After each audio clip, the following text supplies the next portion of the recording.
مجھے اتنا فائدہ دیا کہ کسی کے مال نے اتنا فائدہ نہیں دیا. ابو بکر کے مال نے مجھے اتنا فائدہ دیا کہ کسی کے مال نے اتنا فائدہ نہیں دیا.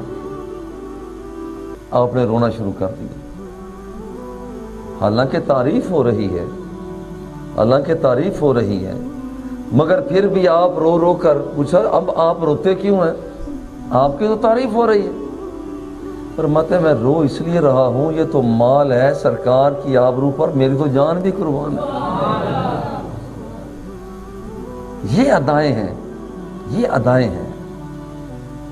مسجد نبوی شریف میں بہت سے صحابہ کرام کے دروازے کھلتے تھے. وہ ڈائریکٹ ان کا کوئی بڑا دروازے سے نہیں بلکہ صحابہ کرام نے اپنے گھر یوں بنائے ہوئے تھے کہ ہر دروازہ صحابہ کرام کا شوق ہوتا کہ ہم سیدھے ادھر سے ہی اپنے گھر سے اٹھیں اور بس حضور علیہ الصلوۃ والتسلیم کی مسجد میں پہنچ جائیں. ایک دن میرے آقا نے فرمایا سارے دروازے بند کرو، اپنے اپنے دروازے دوسری طرف سے نکالو. اور کیا حضور سارے دروازے بند کر دیں؟ فرمایا سارے دروازے بند کر دو، ابو بکر صدیق کا دروازہ کھلا رکھنا. یہ ایسا مقام ہے اور ایسی بات. اور آپ کی زندگی کے بہت سے پہلو ہیں، عقائد، اعمال، اخلاقیات. آپ کے عقائد کیا تھے، آپ کے اعمال کیا تھے، آپ کے اخلاقیات کیا تھے. کسی بھی ایک نشست میں سب کا احاطہ بڑا مشکل ہے. صرف عقائد کی بات کرتے ہیں کہ آپ کا نظریہ کتنا زیادہ تھا، پکا نظریہ.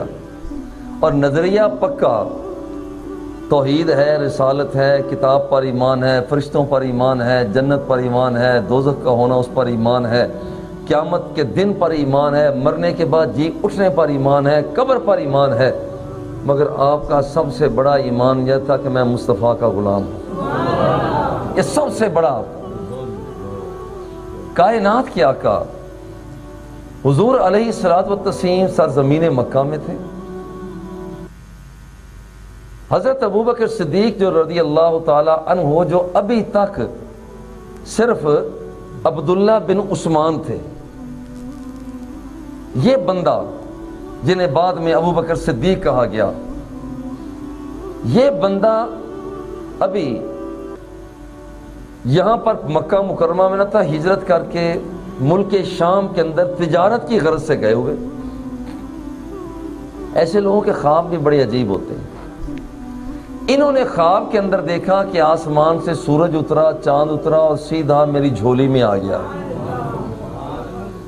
بڑے حیران ہوئے کہ پہلی مرتبہ خواب دیکھ رہا ہوں کہ سورج اترا، چاند اترا اور میری جھولی میں میرے دامن میں آ گیا. آپ ایک معبر کے پاس گئے جو تعبیر کرتا تھا، یہ بھی اپنا ایک فن ہے. تو معبر کے پاس گئے، وہاں جا کر پوچھا یہ بتائیے میں نے یہ خواب دیکھا ہے. وہ بڑا چوکنا ہوا، چوکس ہوا.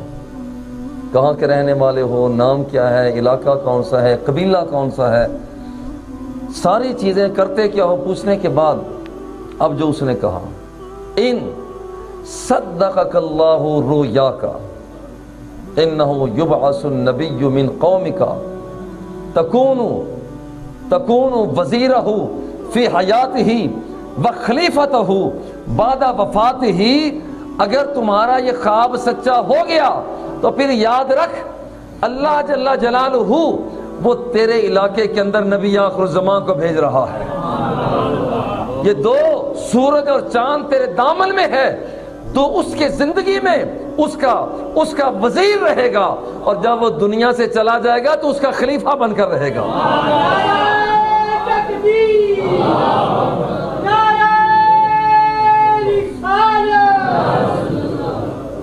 اب ذرا غور کریں جو اگلی بات ہے. آپ کا جو ہر وقت سرکار کے مگن رہتے ہیں، سرکار کے جلووں میں مگن رہنے والے ایسے نہیں. بات آئی گئی ہوئی، مکہ مکرمہ پہنچے، لوگوں سے پوچھا کوئی نئی بات سناؤ. ان کا یار نئی بات یہ ہے کہ محمد نے دعویٰ نبوت کر دیا.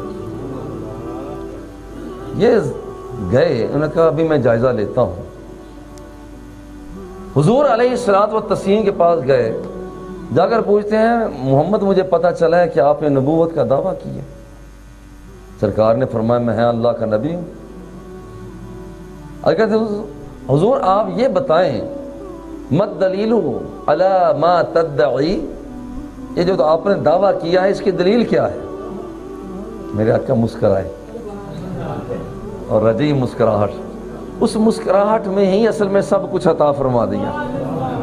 مسکرائے، فرمایا الرؤیا التی رأیت الشام، کیا تیرے لیے وہ خواب کافی نہیں ہے جو تو نے ملک شام میں دیکھا؟